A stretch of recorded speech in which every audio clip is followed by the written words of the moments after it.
Hey, everybody. What you're about to hear is our very first live Christmas spectacular.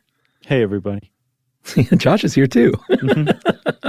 So, this is a lot of fun, man. We did a hometown live Christmas show at the Center Stage Theater in Atlanta. This was in real time. This was just a few days ago. It was, and it was a great show. We brought the house down, I think is how they put it. Yeah, man, and it was cold and rainy, and Atlanta United was playing in a championship game, and people still packed out the center stage, and that really meant a lot to us. It was great. It was a Christmas miracle, frankly. Yeah, and you're going to notice something different. We actually used visual cues in this episode for the first time, and we're going to post those on Facebook. So if you want to see the pictures that we're talking about in our different segments, you can go to Facebook, check those out. And we also did a Christmas reading this year of a contemporary book, which was kind of cool. We did a reading from a wonderful, wonderful kids book called Meet the Lotkas. Mm-hmm. And it tells the actual real story of Hanukkah and how that came about in a very fun, childlike way. And it was written by a man named Alan Silberberg. You can buy that wherever you buy your books. It's really wonderful. Or you can go to silberbooks.com. That is SIBER books.com and check out what Alan's up to. And it's not just for Jewish families. Like, you should just spread the word of Hanukkah to all children because it's a really great story. Yeah, it's a really great book, too. So thanks to Alan. And here we go. Away we go. Welcome to Stuff You Should Know from HowStuffWorks.com.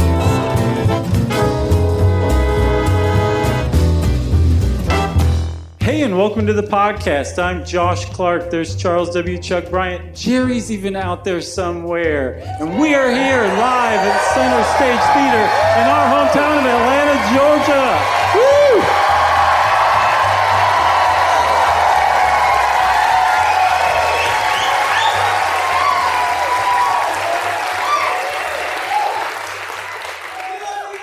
Woo! We love you too. I just lost the only gift you've ever given me.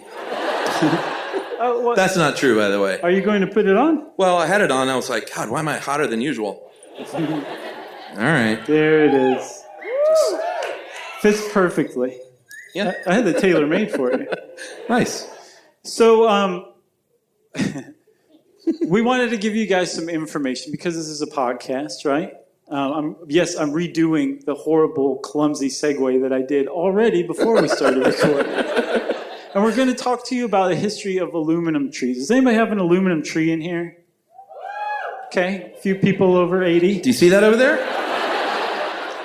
There is an aluminum tree over here. And Chuck, where did you get that? Yeah, the story here is that this is now belongs to us and my family. This belonged to Emily's grandmother. She's still with us. She's not here tonight because, as you all know, Mary is, how old is she now, 98? Yes. Oh, they're over there. I was like, that's so weird that person over there knows how old Mary is. And she sounds just like my wife, who I've been looking at over here. And that lady's like, Chuck's a total creep. Because he's just looking at me. Emily's throwing her voice, is what it is. So she's 98 years old. She's still with us, which is amazing. But that was their tree. And as you can tell, if you're on this side of the stage, we will describe all these things in greater detail. But that is an original, I guess, from the 1950s or early 60s, aluminum tree complete with color wheel. Yep. If you're over there, I'm sorry. Yeah. You can see it peeking above the bar. So it's an aluminum tree, as Chuck said. And the aluminum trees got their start through the great American process of intellectual property theft. That's right. There was a guy from a company called Aluminum Specialties, and he was walking down the street in Chicago one day, and he stopped. He saw a tree made out of aluminum, and he thought it was the most amazing thing ever. And then he looked at the price. He was like, $100. That seems a little steep, and it looks a little heavy. I'll bet I can do better than that. So he went back to headquarters, and he said, look, guys, I saw a tree made out of, wait for it, aluminum. But it was too heavy. It was too expensive. We can do better. And Aluminum Specialties said, giddy up. That's right. And by the way, I heard a bell jingling, and I was looking here, and I was looking there. It's my hat. And I was like, is there someone behind me? With the bell. Sorry, everyone. The acid is kicking in. Should be a good show. So I did a little. I know you're the inflation calculator man, but I did a little calculating. So those original trees from Chicago that he saw and decided to rip off in today's dollars were close to $900. What? Yeah, Wow. $885. And so Mr. Tom Gannon of Aluminum Specialty, like you said, was like, they're getting ripped off. And I think if we can package these for $20 to $25, and we can make them so that a lady with her little lady arms can pick them up. That's literally, well, he didn't say that. This was said at a marketing strategy meeting, though. But it really was. They were like, well, we need to make them all in a box light enough for women to pick them up off the shelf. Right. Because it's 1957. But they did just that. Yep. Then they put them in a box, and on the box it said, aluminum for lasting beauty. Because, your tree will rot and die. Just try to keep it around past February. It's going to go up in flames, right? Oh, we do. Plus, it was the safety tree, too, because it won't go up in flames no matter how long you keep it around. Yeah, I'm not sure about that. That thing looks highly flammable to me. That one, yeah, it does. I'm not going to test it. I think it just kind of melts into a pool. Oh, okay. And then we die from the fumes is what we get. So they set up shop. They already had a plant in Manitowoc, Wisconsin, right there on the shores, really? Right there. Represent. Yeesh. Right there on the shores of Lake Michigan. During World War II, they were building submarines, I guess out of aluminum, which I don't think is true at all. Had to be something more durable than that, right? Well, I don't think Aluminum Specialties was making submarines. The town was known for it. Oh, I told you I was unprepared. So they started getting these out the door for $20 to $25. They had models that were 2, 4, 6, and 7 feet high. And initially, people made fun of them. They called them tin Tannenbaums. People were mad when they saw them at first in 1959 because they thought it was gaudy and gross and not a real tree. Not some beautiful, what will one day be appreciated as like a kitschy, beautiful item. Well, plus also it was like, what do you mean an aluminum tree? We just want trees. What are you, a communist? I want a tree made out of tree. Exactly. I'm trying to take my real tree. Don't say happy holidays to me. Right, there you go. That's my prop. Aluminum Specialties cookies were saved by, believe it or not, tire salespeople.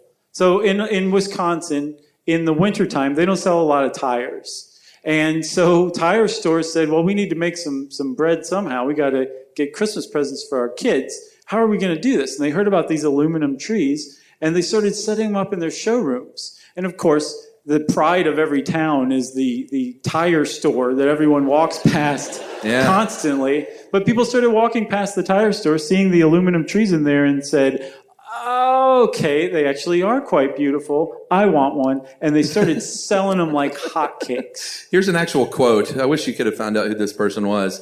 This was someone who worked at Aluminum Tree Makers of America. He said, "It was a salesman's dream to have this happen. Suddenly, the guy who wouldn't give you the time of day is your best friend." I think that was actually a tire store guy. Sure. Come on, give me more aluminum trees. I need them, man. I'm selling them too fast. So they sold something like, I think 90,000 in the first year. Is that correct, Chuck? Yeah, no, they sold over 100,000. They sold 40,000 in the first month. Gotcha. Which is crazy. So within, of course, weeks, because Aluminum Specialties stole it from this other company, other people started stealing Aluminum Specialties' idea. And it's the American way. They came out with this thing. Within weeks, other people were selling aluminum trees. And so everybody started having an aluminum tree. Some of them were more expensive, some were less. But Aluminum Specialty played it smart. They went right down the middle, and they had like 65% of the market share. And even today, their Evergreen product is like the most sought after. It's like the Cadillac of aluminum trees, I guess. That's a terrible analogy, but you get what I'm saying. I like it. Tires, Cadillacs, it's all coming around. Sure. So some of these companies, because it's the 1950s, we thought we'd read some of these names of companies that ripped them off, because it's just so 1950s. Morris Novelties, Holiday Industries, Regal Electronics. Hold on. Holiday Industries. Yeah. That's my favorite. Astrolite Ltd. Not bad. That's a British company. And Asbestos Farms.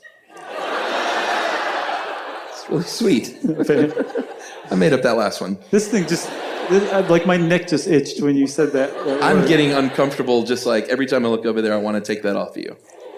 Can I take this off, everybody? Yeah? You're going to literally cut. Thank you. Thank you. Ba-ba-ba-boom. Just a little something for you. A little something extra. And look, it's a nice moundy garland. Thank you, everybody. All right, so they started to gussy up their trees a bit. One of these is gussied up because you see those little pom-poms on the end. That was an addition that they made to later trees because I guess they just wanted to make them special. They made them in different colors. Mm-hmm. I think the pink ones these days are the most prized ones that you can buy on eBay. Yeah, one of them sold for like $3,600 once. Yeah, that's the appropriate What can I get for that one? I don't know. Are you familiar with the term struggling? Yeah, sure. That tree is struggling. Oh. There's somewhere in Snellville, there's a 98-year-old woman very angry at you. So you struggling? She's not in Snellville. She's down at the game, the football game.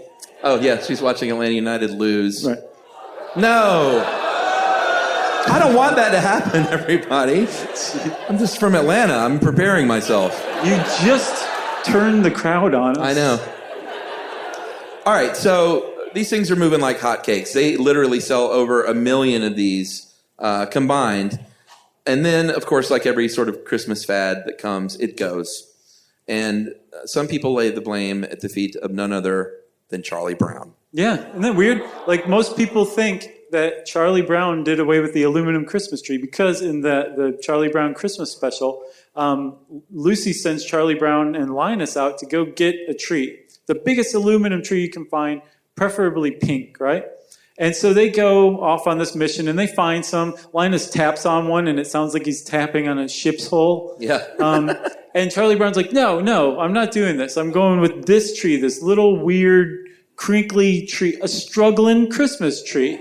And Charlie Brown takes it home and loves it, and it was like the spirit of Christmas was found in this little tree, and the commercialization of Christmas was personified in the aluminum trees. And some people say that's what kind of turned the tide. That's right. Other people say it was just coincidence, and it was bound to be a Christmas fad, no matter what.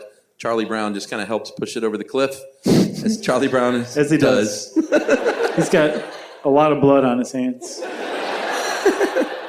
But also gradually over the years, they did come back thanks to things like eBay and Etsy and people with extra money in their pockets that want to pay $3,000 for a vintage tree. People with no kids, back. I think, in other words. Yeah, exactly.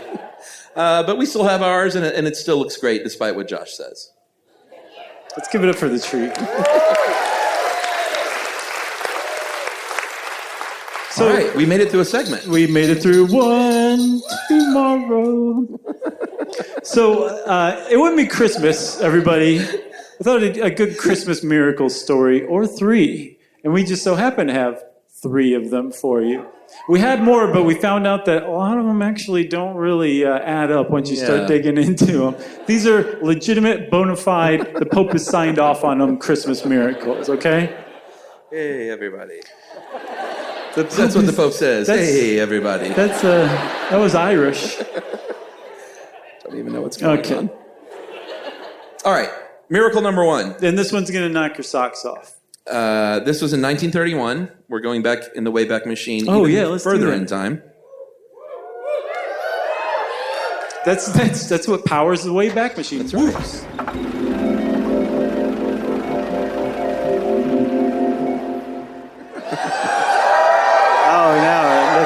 Whoa, everyone. Really, we went too far, you dummies. We're in like 1852. Dinosaurs. Can you guys say whoops in like reverse? That works. It's working. All right. All right. Nice.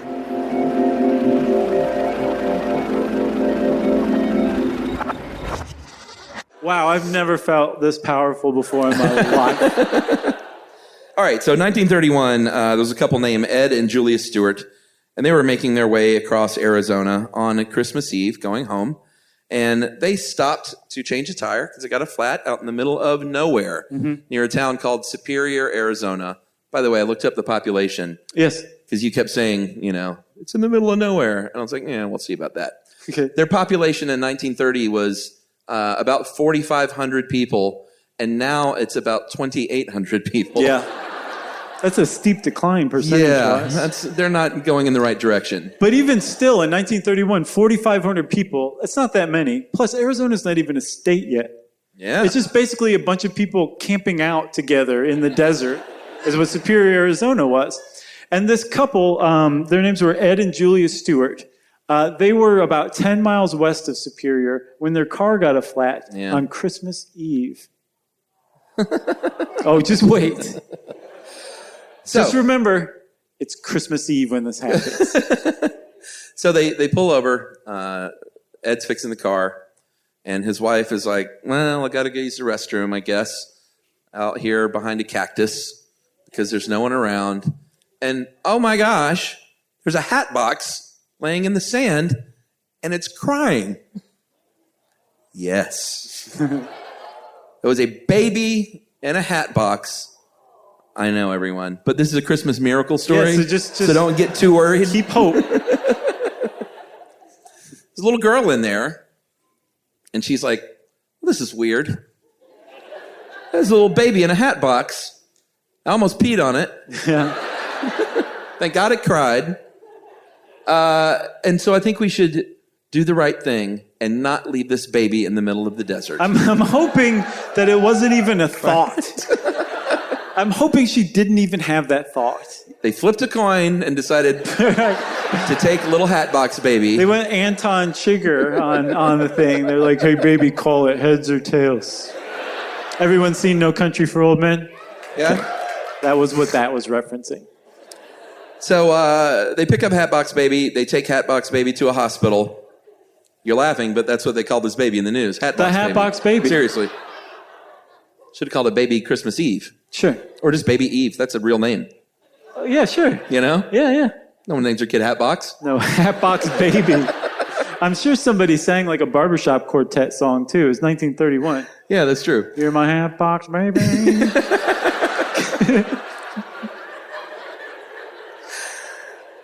So 17 couples ended up that wanted a little baby born in a hat box. And they all applied to adopt little Hatbox Baby. 17 couples. Yep. And this is the part I don't get. How many showed up? 2. Why? What happened in between then and... This they were just article like, says, that was yesterday. Right. I was sort of excited. I think Hatbox Baby fell out of the news a little bit. You know what I'm saying? And so 2 really had what they call stick-to-itiveness. Even back then, huh? And of those 2 couples, a judge had to be like, you guys, thanks for coming. There's some other baby not from a hat box that they also found in the desert. They're like, no not interested. Box. Right, exactly. I don't want Cactus Baby. Right. Raised by coyotes. So in the end, they did find one couple, and they named the baby Sharon, my mother-in-law's name. All right. Named him after my future mother-in-law. Little Sharon Elliott never met her biological parents because this was the 1930s when you buried the stuff deep under the sand and lived a lie your entire life. Not only that, she didn't know she was the Hatbox Baby until 1989. Seriously? Yes. She knew of the Hatbox Baby, don't we all? But she didn't know she was the Hatbox Baby. Did she find out by opening a hat box and having this weird psychic flashback? Right, yeah. She's like, gotta get out.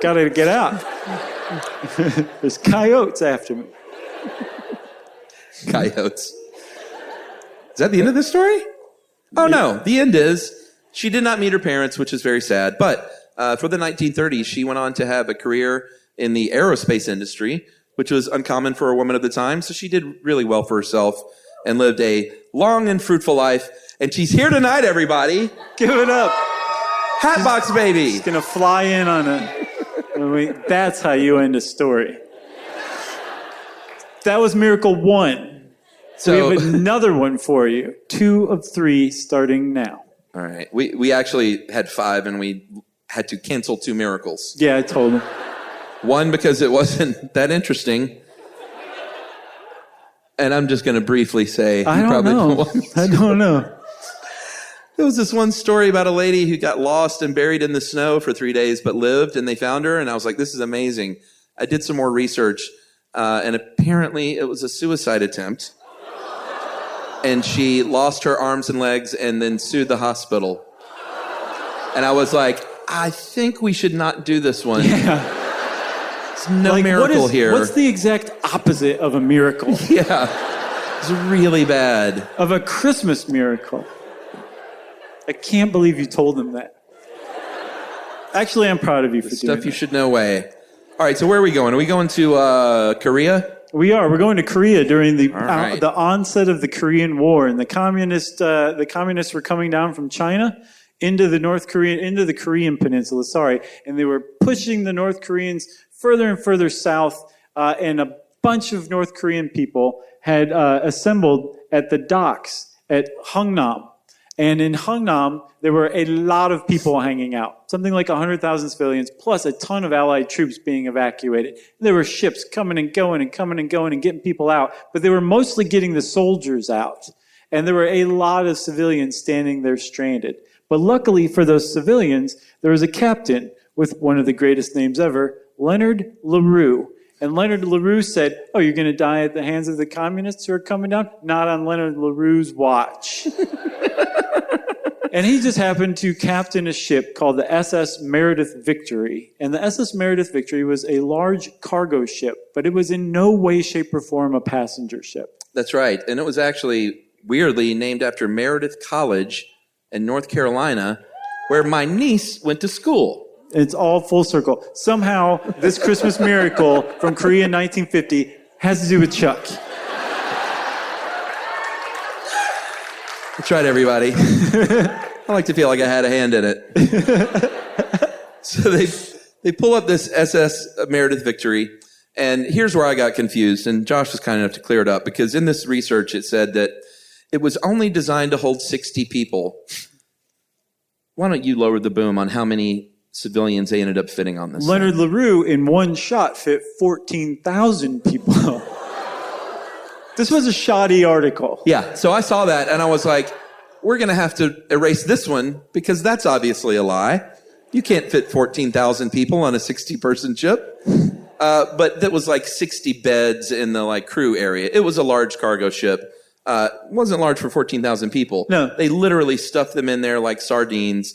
They were all standing like elbow to elbow. No one could sit. No one could move.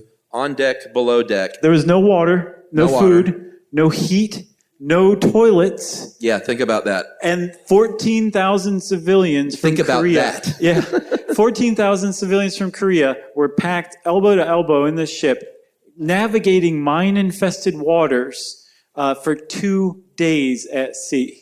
Yeah, I saw a quote from one of the dudes that worked on the ship. What do you call those people? Dudes that work on the ship?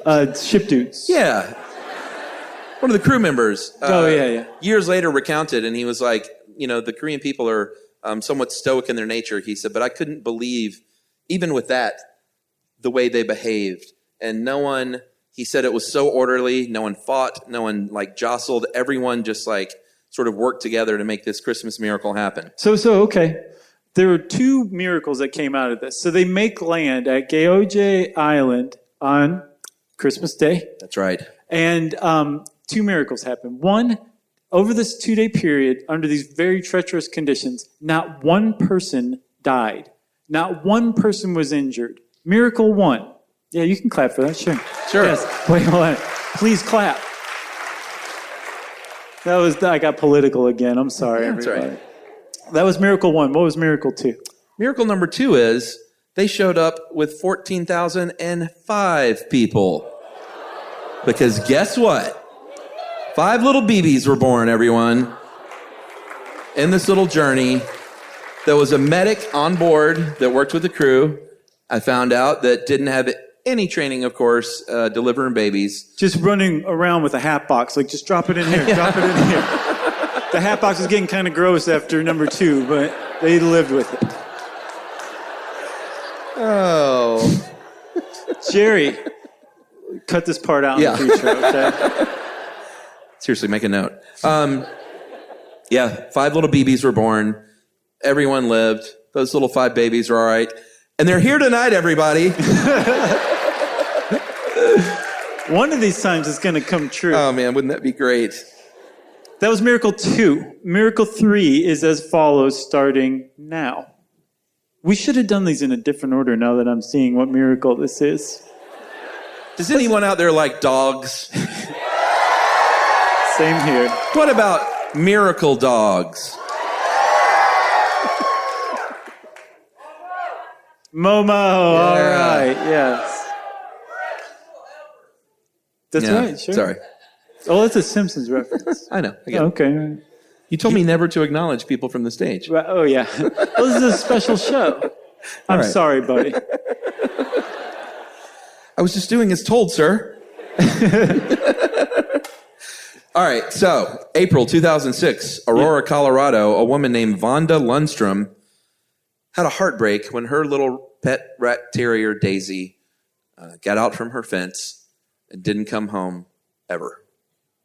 Which is, first of all... It's a miracle story, everyone. A rat and a terrier. It's disgusting. No, That must have been like the ugliest dog on the planet. That's not how that works. Well, explain it to me later. Let's keep things going. Like a German bulldog doesn't mean a German man and a bulldog. Actually, well, no. Not so sure what happens behind closed doors. So Daisy, the rat terrier, ran off. And Vonda Lundstrom said, well, I guess that's it for me and being happy. So long, Daisy. She spent months looking, high to and be low, fair. and then just kind of gave up, resigned herself that she would never see her dog again. Never knew what happened to her, and just was like, well, my heart is broken.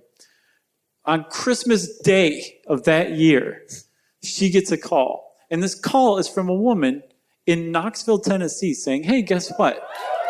Oh, yeah, got some Knoxville people here, huh? Well, you prepare to be proud of your town. Because a woman from your town found Daisy in Knoxville, Tennessee. She had made it 1,300 miles from Aurora, Colorado to Knoxville, Tennessee. No one has any idea how, and showed up on this woman in Knoxville, Tennessee's doorstep. Yeah, and she said, where are you from, little dog? And she went, Colorado. It's pretty good. It's so dumb. I can't believe I did that in front of I don't 850 people. No, she did what you should do, which is call the little number on the tag, got in touch. It was a rabies tag, so got in touch with a veterinarian in Colorado. She said, I think I have the wrong number. This is a weird area code to be calling for a lost dog in my neighborhood in Knoxville. Mm-hmm. And he said, yeah, it is weird. It's in Colorado. And she said, I got a little rat terrier named Daisy. And the vet went, what? A rat terrier? What are you talking about? I don't know how you do it in Tennessee, lady, but Right. Here in Colorado, we breed dogs with dogs.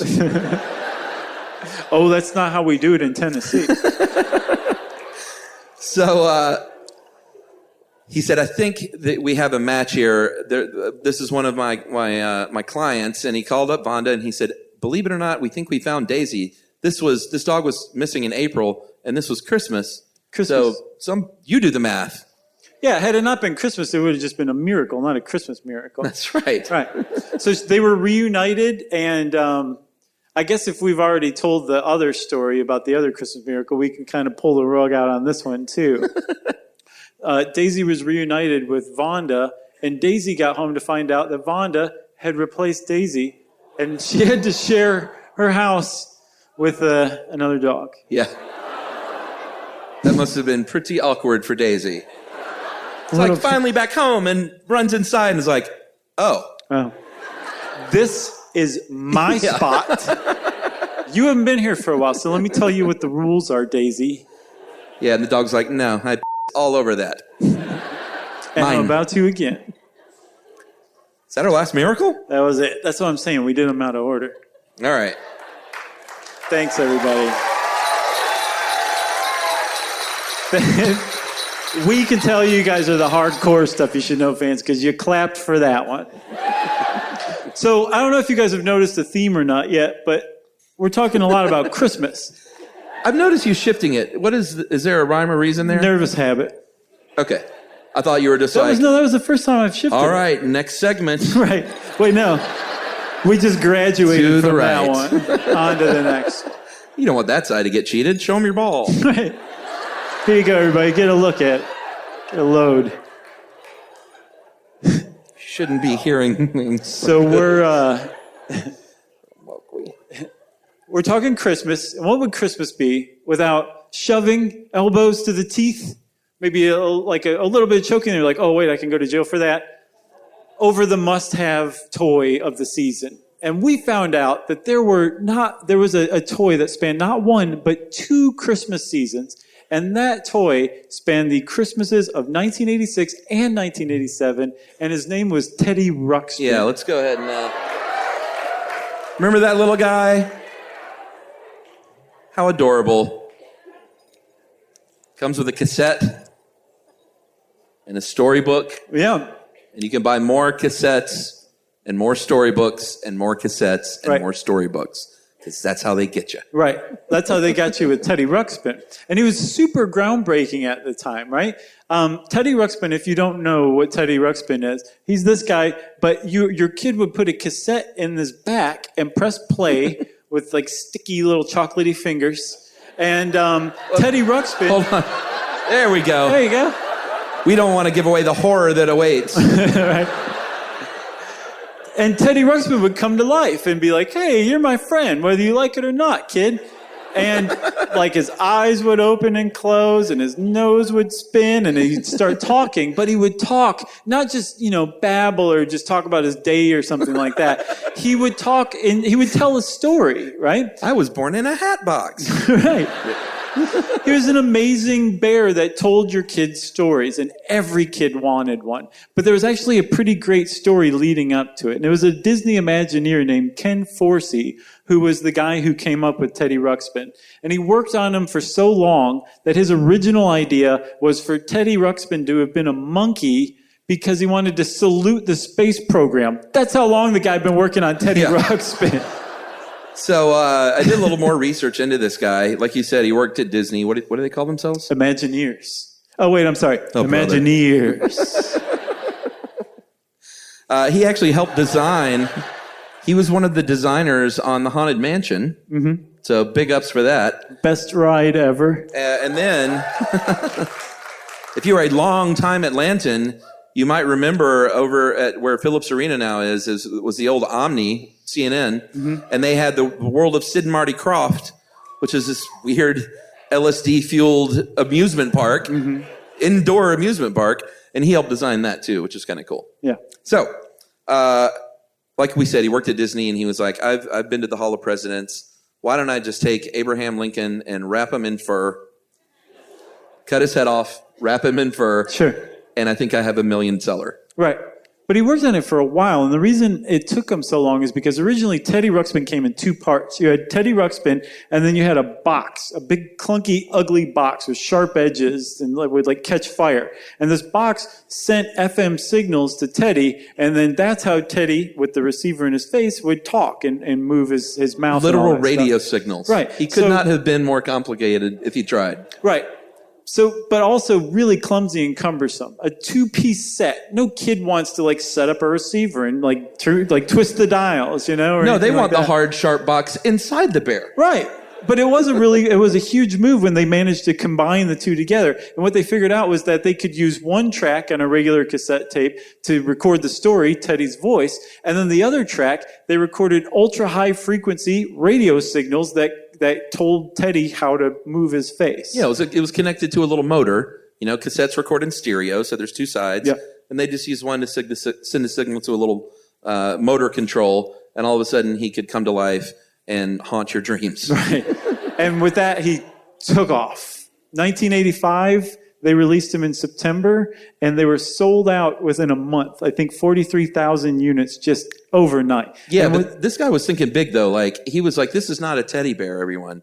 He created this whole backstory, and he wanted television shows and movies and things to accompany this. And it actually worked. He went into the office and said, oh, he's not a bear. He's an Iliop, which is a species native to the fantasy world of Grundo. And the people he was selling it to Seriously. is like, can he just be a bear? Yeah. I don't want to think about this today. You got a bear that talks like that. That's seriously all you need, Good enough. dude. He's like, no. First of all, he's wearing a tunic. Bears don't wear tunics. Don't be ridiculous. He's an Iliop.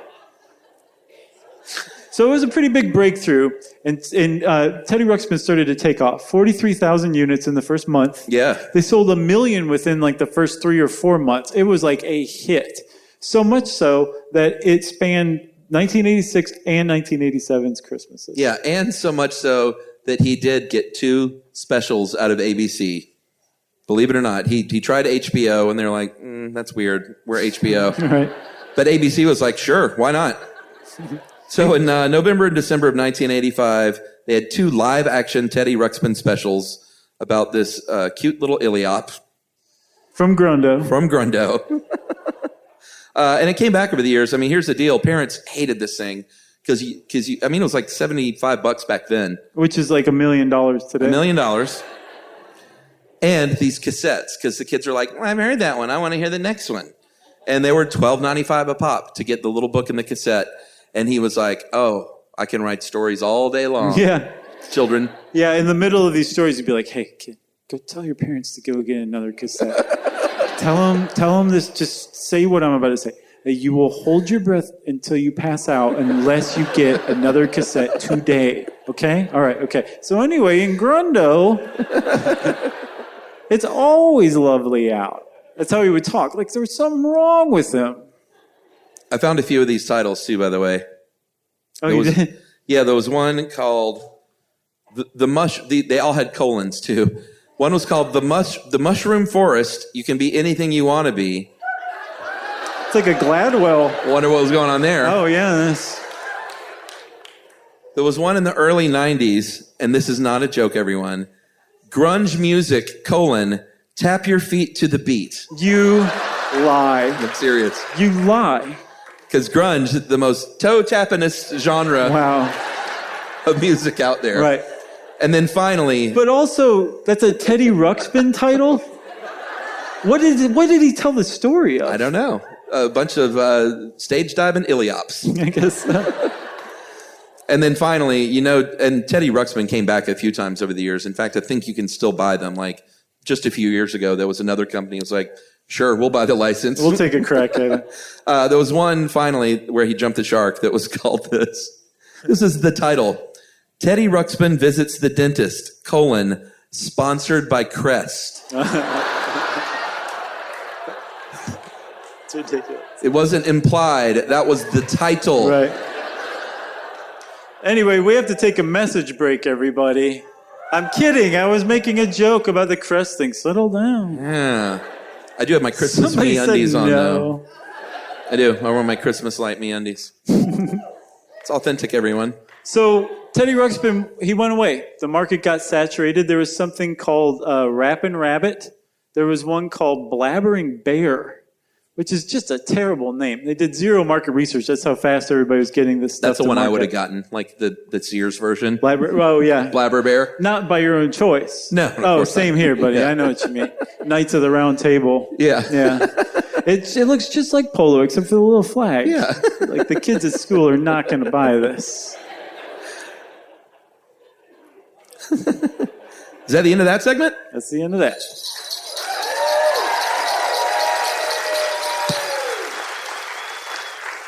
It's going great. It's going not bad. So, again, we're talking Christmas. And what would Christmas be without the most horrific assemblage of monsters that you've ever encountered in your entire life?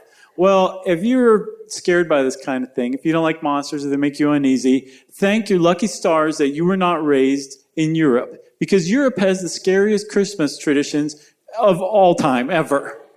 And we're going to tell you about some of them. Yeah, we've talked about this in past Christmas specials, how Christmas was basically co-opted by Christians from weird pagan holidays with horrific beasts. And they're like, let's turn that into the birth of Jesus and Christmas. This is wonderful. Right. What about this angry forest goddess? 3 wise men. It's fine. They're going to be happy to get presents. It's fine. So we're going to start. You can go ahead and move the slide. Yes. We're going to start in Iceland, everyone, with the Yule Cat. You have to say it. You have to say it in the Icelandic, Chuck. Look at that friendly guy.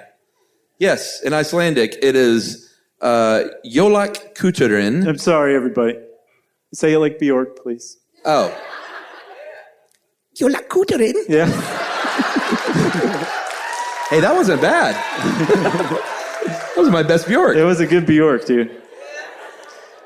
It's oh so quiet. And the face and the movement, it really sells it. You got to do that. She actually records these songs, right? Yeah, That's not a joke. You can go onto YouTube and look up Jolak Kutinen and just guess how it's spelled. Yeah. And or Icelandic Yule Cat. And there's a poem that Bjork has sung that they put to music, and it's weird and creepy and perfect. But there's this tradition in Iceland that if you are a good kid and you do all of your chores and your work, and your parents are hardworking too, then you as a kid will be rewarded with a new piece of clothing on Christmas. Right? That's what you're looking forward to as a kid in Iceland. Socks. Socks. And you're happy to have it, because if you don't have new socks or new shoes or something, the Yule Cat will come along and eat you on Christmas Eve.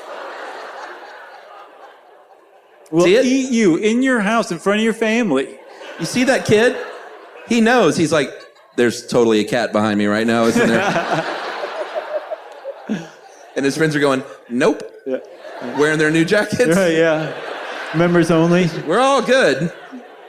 So the whole thing is the Yule Cat just goes from house to house. And I think Christmas Eve or Christmas, one of the two. I think if you're being eaten by the Yule Cat, it doesn't matter. Sure. What's one extra day? The Yule Cat's looking into the windows like, new shoes. Okay, you're off limits. Oh, new apron? I guess that's an article of clothing.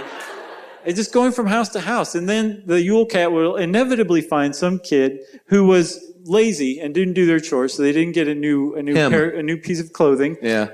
Pounce, tear, rip, meow, right? Yule Cat gets it done. But there's something really sad about this, too. What if you're like a good kid and you do all your chores, but your parents are not well off? Well, TS for you, the Yule Cat's going to get you anyway, because the Yule Cat doesn't discriminate. The Yule Cat just goes by whether you have new clothing or not. He hates all children. Right.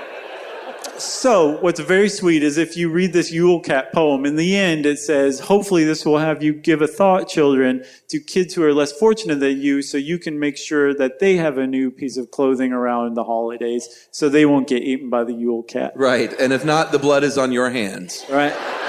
Meow. Meow. Jolak Kuterin.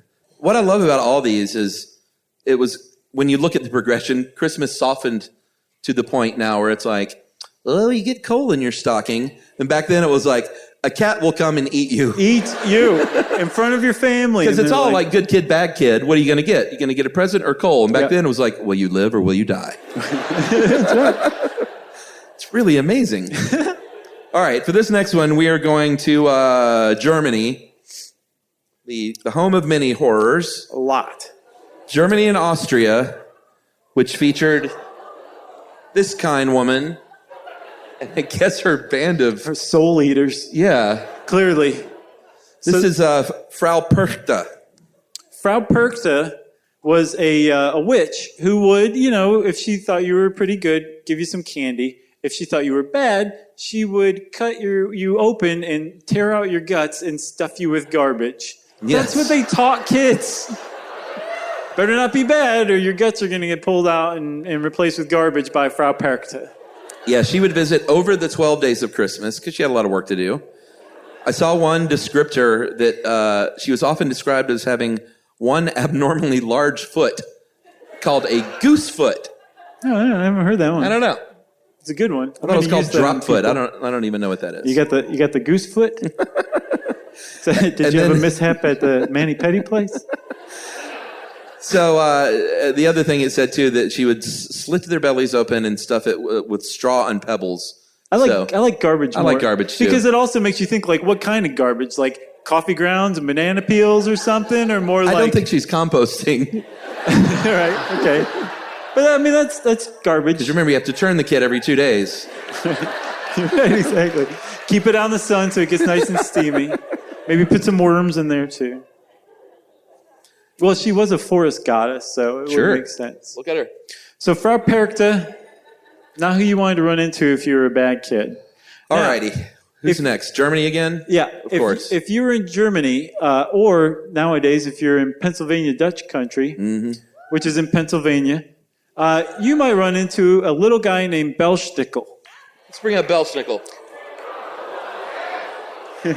Guys. Like, that kid is not joking around in that photo. This is supposed to be fun. Holiday fun in Germany. I know it looks like a hostage situation. It does. Like in Olympic Games. Like, can you imagine if that guy came in through your door and was like, no, not your parents. I'm here to see you. Come here. Wow. So the thing about Belschnickel was this. Belschnickel was like, his name means either, what is it? Beltzen means to wallop in German. Yeah. So he either means like walloping Saint Nick or Saint Nick in pelts and furs. And if you ran across Belschnickel, he's like this old kind of woodsy guy who would show up a couple of days before Christmas to find out whether you were naughty or nice. And he would find out like this. He'd take some candy, maybe a few nuts, because again, you're like a Pennsylvania Dutch kid, so like you'll go crazy for a few walnuts even. And he would throw them onto the ground, and he'd just watch you, like, what are you going to do? And the kid who went after it, like Augustus Gloop or something like that, just jumped onto the ground after the candy, whap, he'd get a switch right to his back. Like 2 days before Christmas, as part of the Christmas tradition. And that's what Belschnickel was doing. He was there to sort the naughty kids from the nice, but he's not nearly as bad as like Frau Percht or anything like that, because he would take time with the naughty kids. Sure. And kind of teach them, like, no, don't That's what's jump going on right ground. there. I think so. This kid's about to be indoctrinated into the Belschnickel way of doing things. He just showed himself to. Let he us just show dove you on the the ground. Belschnickel way. Right.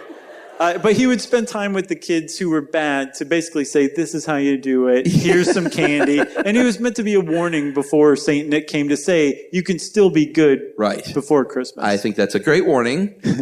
Let's go to the next slide. That's another picture of him, just in case you needed some more nightmare fuel. And then let's go one more. Yes. If that sounded familiar to anyone, there was an episode of The Office. Everyone knows Dwight Schrute is from Pennsylvania Dutch country. Yeah. And so he brought the legend of Belschnickel to the office in an episode. It's pretty great. It's pretty good.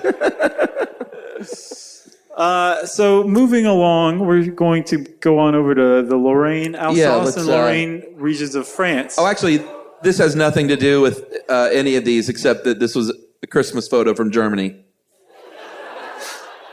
The home of Belschnickel. All right, let's get away from that. All right, here we go. So Hans Trapp. That's Hans Trapp coming in the window there. Oh, it is? Okay. So this is nothing. The next slide will really kind of give you the feeling of what Hans Trapp's all about. Hans Trapp is a man who is a rich, wealthy man who decided that he wanted to eat children. He was that rich and wealthy, and so he was just going to do it. So he waited for a kid one day and pounced on him and took him and cooked him, got this far, and was about to eat him, and then God intervened and struck him down with lightning before he could actually eat the kid. No, but wasn't this a true story? Yes, it was a true story. No, but there was really a guy named Hans Trapp, though, right? According to legend. That was a cannibal Satanist. Right. And Christmas enthusiast. Right, who was struck down by lightning by God. Right. Okay. So Hans Trapp was resurrected as a scarecrow man who will come through. Yeah, let's go through the next one. In the around Christmas time, to make sure that kids are behaving so that they are not eaten by him. That's yet another threat. Christmas in Germany, everyone, right behind me. Well, this is France, actually. Oh, all right. I back off Germany for a minute then. Right.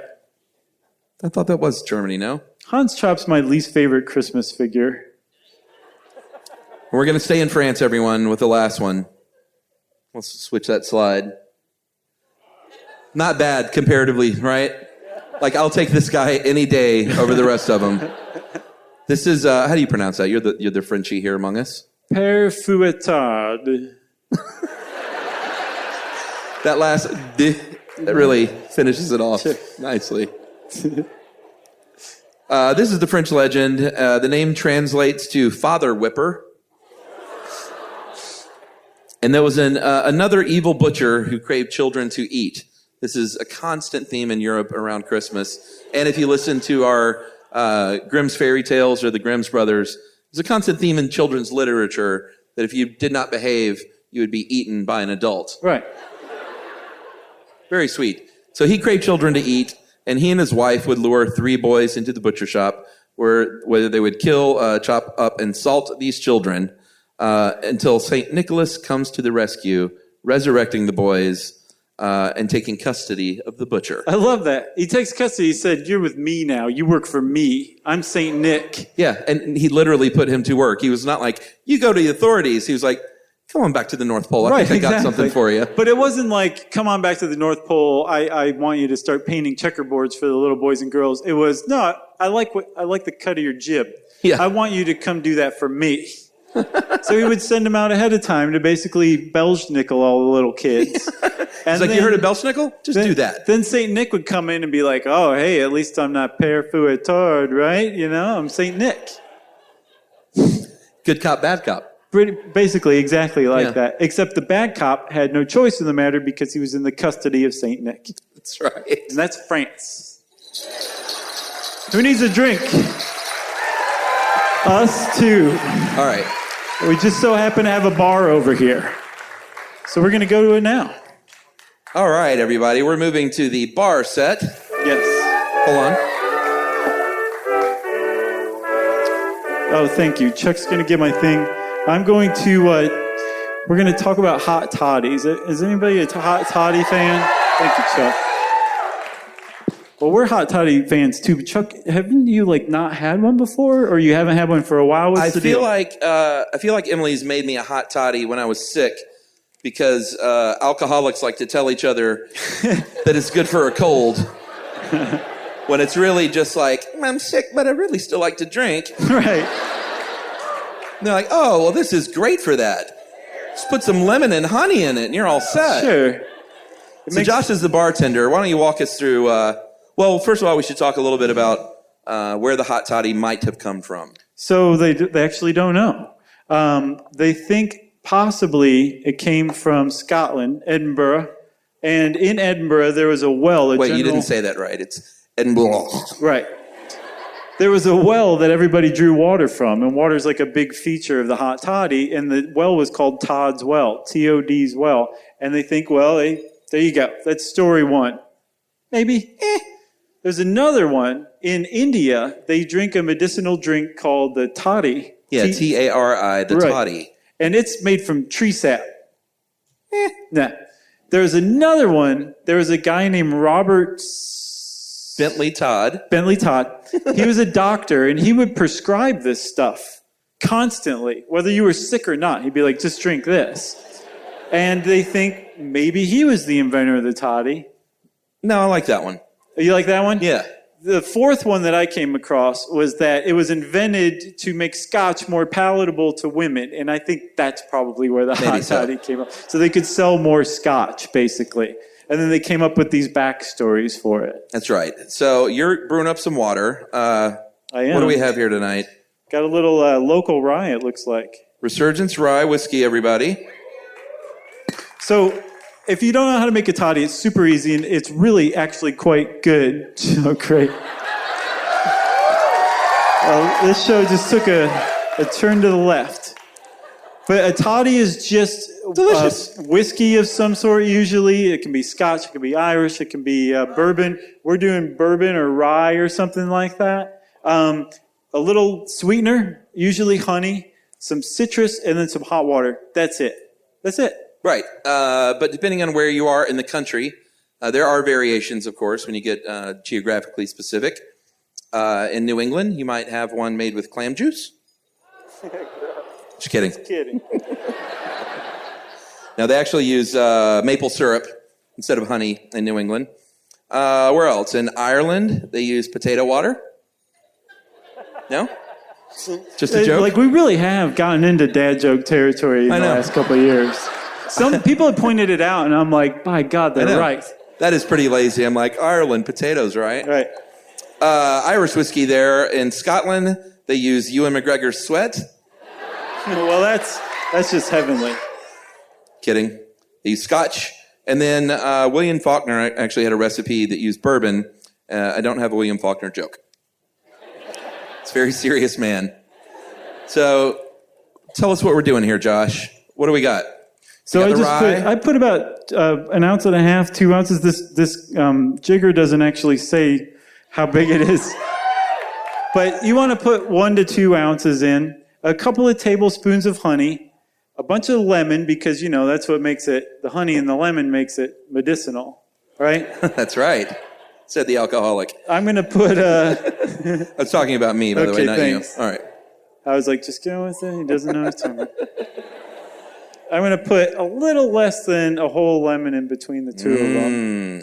And then the coup de grace, which I found out means death blow, not the final touch. Did you guys know that? I've been saying coup de grace my whole life, thinking like, oh, it's the final touch. No, it means to cut off the head. A little bit of water. All right.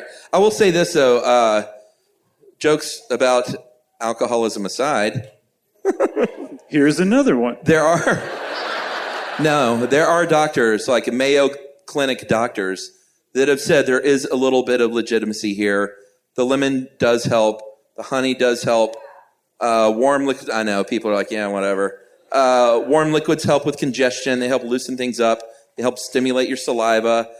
They also said there is a mentally desired effect, which is just a nice warm drink, which if you're stressed out around the holidays, that can help if you're sick. And the booze. And I'm like, are the Mayo Clinic doctors all alcoholics too? Because this all sounds like enabling speech. They recommend a little nip 3 times a day. So, how is it? Have you tried it yet? No, I smelled it. Oh, that's pretty good. Is it? Cheers. Happy holidays. Happy holidays, everybody. Ooh. You like that? That's nice. Does it need any more honey or anything? I'll make it right for you. I think it's perfect. Okay, good. So, well, that's our drink. That's a hot toddy. And the hot toddy... What? Only at Christmas. All right. And so every other show where there's a bottle of booze on the stage. This is all so delicious. I think we should retire by the fire, my friend. We are. We're going to take our hot toddies and we're going to go over and we're going to read. Well, we're going to talk first and then we're going to read a story, okay? Okay. And seriously, this set, I'd love to have a set like this at our house. Can we get one of these, Yumi? Little fake fireplace. I feel like I should be walking like this during this song. I know. Tiptoeing. So, has anyone ever really paid attention to that famous Andy Williams song, It's the Most Wonderful Time of the Year? Usually sung by Johnny Mathis.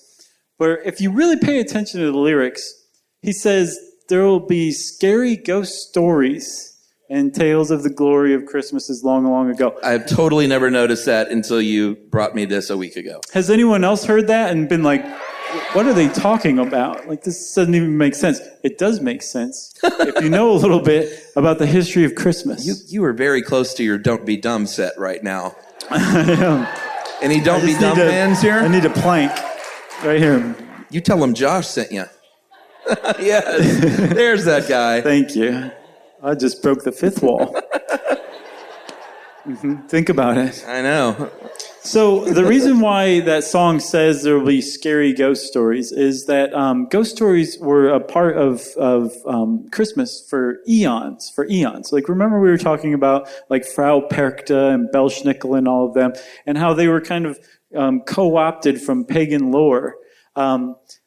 That's where Christmas originally came from, was the winter solstice. And at the winter solstice, that's the longest night of the year, the shortest day of the year. And it was typically kind of celebrated by the pagans as the death of the sun. And then the next day, it was the resurrection of the sun. The sun came back and there was a promise of another year. But on this night, on the night of the winter solstice, which usually was around December 21st, 22nd, maybe the 25th, who knows? The barrier, the veneer between the living and the dead was the thinnest. And so the dead could kind of come and go as they please and maybe finish up some unfinished business, that kind of stuff. Maybe, watch with delight as Belschnickel scared the pants off of little kids. Whatever you wanted to do, you could do it that night. Yeah, there's a British humorist named Jerome. Sorry.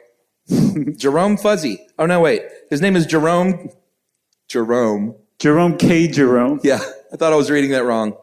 His name is Jerome. Yeah. Good Lord, what is happening? So he sort of explained that around England, he said this: whenever 5 or 6 English-speaking people meet round the fire on Christmas Eve, they start telling each other ghost stories. Nothing satisfies us on Christmas Eve but to hear each other tell authentic anecdotes about specters. I love you, Chuck. Jerome K. Jerome. That was wonderful. What a delightful chap. That was great. That's exactly how Jerome K. Jerome talked, by the way. Specters. There's a very rare, grainy phonograph of him talking, and that's exactly what he sounded like. Chuck spent weeks preparing this. Apparently, actually, it was lost. I saw on a bunch all of photos, you guys. and he was doing this in all of them. So it was well known in Victorian England that ghost stories were part of Christmas. And that actually explains another weird thing, if you step back and think about it, why there's a bunch of ghosts in Charles Dickens' A Christmas Carol. Yeah, I never really thought about that because it didn't make sense. I mean, I think it makes sense just because you're born reading that story and seeing those movies. But when you look back, it doesn't make any sense that these ghosts are coming on Christmas Eve because here in America, we associate ghosts with Halloween. Exactly. But in jolly old England, the specters come out. He's going to keep at it until you guys give him a good laugh, so I just get it over with now. Hey, there were 3 or 4 good laughs in there. No, I'm with you. All right. So in A Christmas Carol, Jacob Marley comes and is like, Scrooge, don't be like me. He's finishing up unfinished business because he can kind of cross over to the other side. So that's why ghosts pop up from time to time in Christmas stories. That's right. And Christmas songs. Isn't it delightful? Because it is a tradition to tell a ghost story around Christmas, which is why we are not doing that. We're going to tell a story about latkes at Hanukkah. That's right. Because we are non-traditional. Oh, look at that, everyone. Has anyone read this yet? You have any Jewish friends in the audience? All right. This is for you, ma'am. So this is a story called Meet the Latkes. Chuck and I just happen to have the hardbound edition in different editions. Is it upside down? Thank you. And we're going to read you the story of the Latke family, which hopefully you will love. All right, we haven't even practiced this yet, so we'll see how it goes. Meet the Latkes by Alan Silberberg. All right, let's go forward 2 slides. One more. All right, here we go. You want to start off or me? I'll start. All right, are you going to do voices and stuff? I don't know. Let's see how it goes. Okay. Meet the Latke family. They're just like you and me, except they're potato pancakes. That's Lucy Latke and her dog, Applesauce, who, despite his name, seems to also be a Latke. So Lucy says, hello. And Applesauce says, woof. I got to say, we are doing a dog voices. named Applesauce is pretty great. It's a great. Yeah. But as you'll find, Applesauce is a bit of a know-it-all. You probably won't like Applesauce by the end of this. All right. Moving on. I'm going to read the top, and I'm going to make you read this word. Well, I just happened to look it up, so I will probably get it partially right. Mama and Papa are busy in the kitchen making fried jelly donuts. Sufganiyot. Nice. How was that, ma'am? Good? Did I check out? All right, Okay, all thumbs right. up. Next slide. Lucy's older brother, Lex, who apparently was raised on the Teddy Ruxpin grunge story. Lex is reading comic books. Get out of my room, he shouts. Lex is a teenager. He doesn't care about anything. I don't care.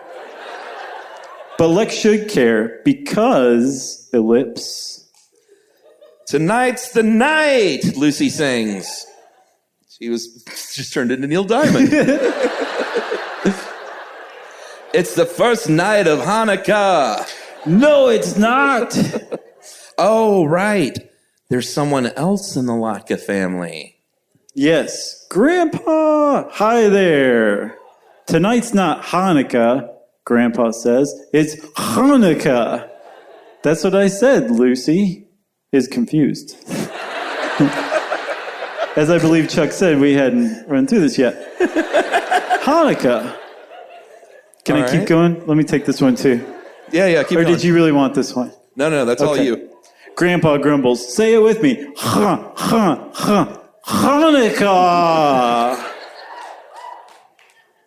Look at that latke. So this is when applesauce comes along to clear things up. Right. This is about the time when you'll probably stop liking applesauce.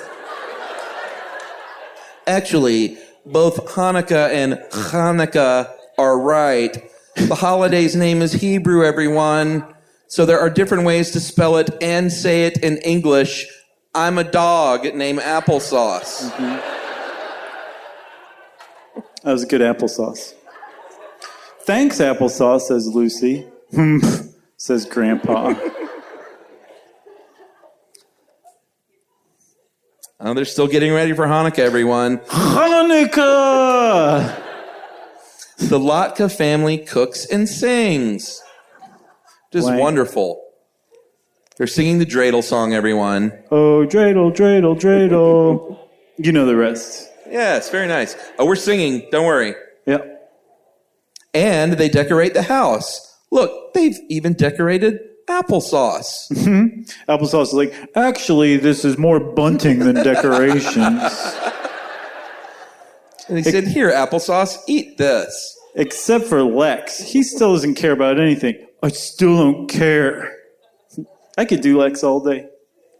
I'm trying to decide who the villain here is. Is it Lex or applesauce? It's applesauce. Is it?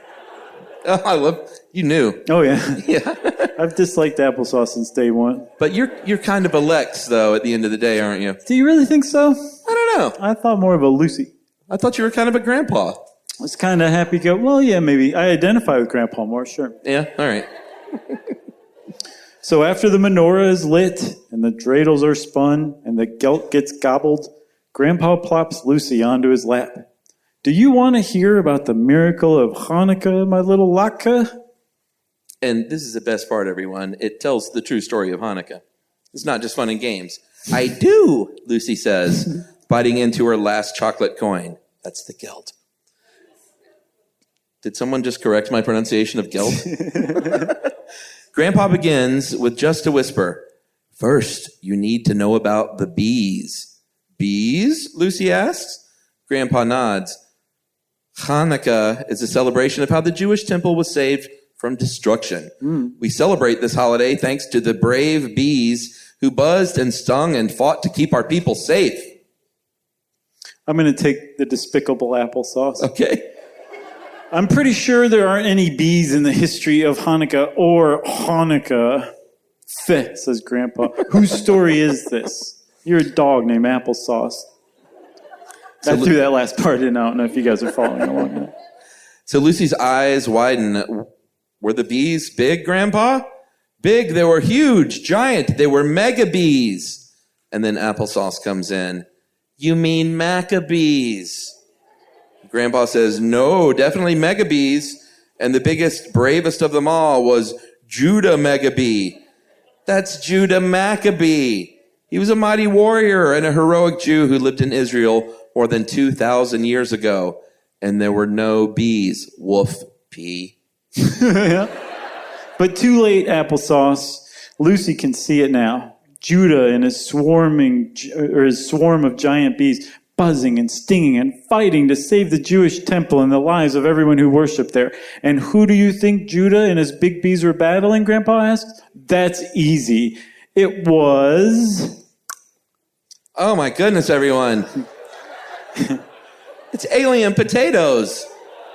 What's the planet's name? Sure. Thank you. Planet.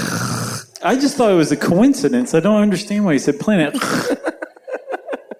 I'll explain it later. Okay. Zip, zap, wowie. This is getting too small for my old eyes, said Grandpa. Grandpa continues, outer space spuds invaded Earth. Lasers shot from their eyes. And they had a lot of eyes. Everyone was doomed. Help! This is ridiculous, said Applesauce, because he's a cynic. Are you kidding me? The enemy wasn't a bunch of alien potatoes. It was a terrible king named Antiochus. Mm-hmm. Well, it is true. Antiochus demanded that everyone believe in the same religion as he did, applesauce goes on. So for the Jews, that meant no more studying the Torah, no more celebrating Shabbat, and never again worshiping God. King Antiochus and his followers almost completely destroyed the Jewish temple. He was a tyrant. Yep. Oh, look. He threw a menorah and hit applesauce in the head. And said, yup. Yes, a tyrant, agrees Grandpa. Judah and the Megabees were trapped by those evil tater tyrants from planet prisoners in their own hive. They only had enough honey to last one day. Running out of honey? No, they were running out of oil. They needed oil to keep the temple's eternal flame blowing and burning.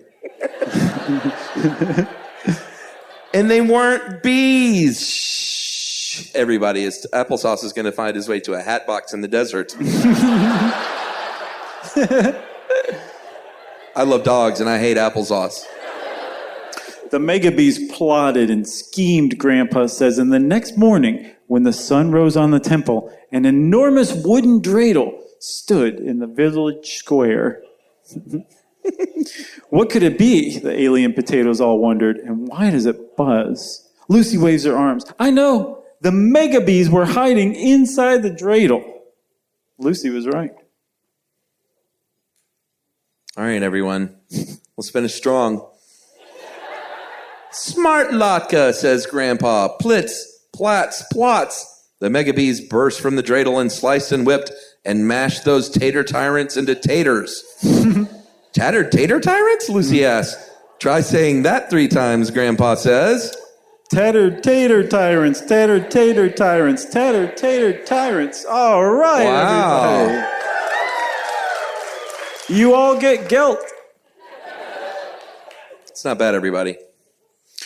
And then, miracle of miracles, Grandpa says, bringing it down a little bit. Judah Megabee stood in the middle of all those spoiled spuds. What a waste, he said. And so that great warrior added some egg and onion and a pinch of flour to make something good from the bad. Potato latkes. And Us? Us. Oi. Oi. Applesauce. Do we have any applesauce fans? No, that's great. I love this crowd. Oh, okay. Got 2 people like applesauce. Lucy's eyes and mouth are wide open. So the miracle of Hanukkah is that a long time ago, Megabees turned alien potatoes into latkes? Is that really true? Of course it's not true. You keep it up with applesauce on that next one. The miracle of Hanukkah, is that not only did the small group of Maccabees protect their temple from King Antiochus' powerful army, but also the tiny bit of oil left to light the holy menorah didn't last for just one day. The oil kept the eternal light bright for 8 whole days. That's right. You can applaud that. That's fine. Lucy points to her family's glowing menorah. 8 candle holders. 8 days of the Hanukkah miracle. And the... How do you pronounce that? Shamus. Okay. And the shamus, the tallest candle to light all the others. You know what, says Grandpa, I like the dog's miracle better. Me too, says Mama, who we all forgot about. Me too, says Papa. The same. I don't care, says Lex, stuffing his face with chocolate gelt. Lex, you left your room, cries Mama. It's another Hanukkah miracle. And she gives him a hug. Squeezing his Beats by Dre clean off of his head. And that is Meet the Latkes by Alan Silberberg.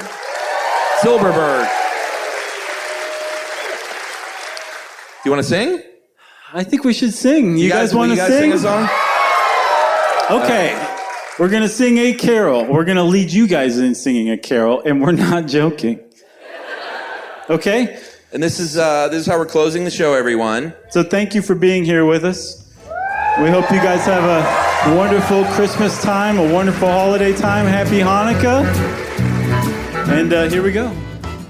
Wow, what a performance, Chuck. You did great, my friend. You did great as well, and I think this might be a new annual tradition, my friend. Yeah, that was a lot of fun. We did readings, we talked about monsters and miracles, we sang a carol together. There was an amazing set on stage. Yeah, man. Yep, it was great. It was a good time had by all. So I guess Merry Christmas, Happy Hanukkah, Happy Holidays, and may the tidings of the season greet you with gladness, no matter who you are or where you are.